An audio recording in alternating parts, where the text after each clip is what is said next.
Assalamualaikum guys. Hi, today I am preparing हल्दी और अदरक वाला दूध for Arham.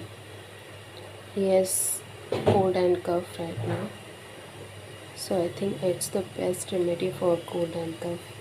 That's why I am preparing. अब इसमें मैं थोड़ा सा हल्दी डालूंगी।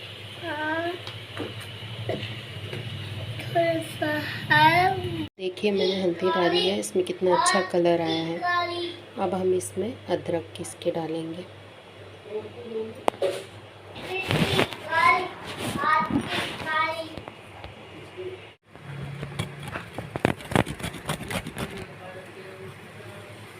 चम्मच अदरक घिस के हमने इसमें डाला है, उसको अच्छे से पका लेंगे।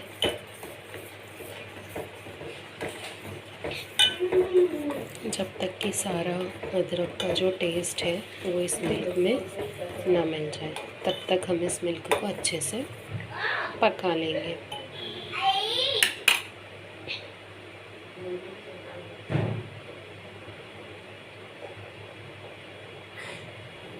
देखिए कलर कितना अच्छा है इसका। अब हमने इसमें गुड़ डाला है ताकि इसमें मिठास भी आ जाए, और गुड़ खांसी के लिए बहुत फ़ायदेमंद होता है। गैस की फ्लेम हम बंद कर देंगे और इसे अच्छे से मिक्स कर लेंगे।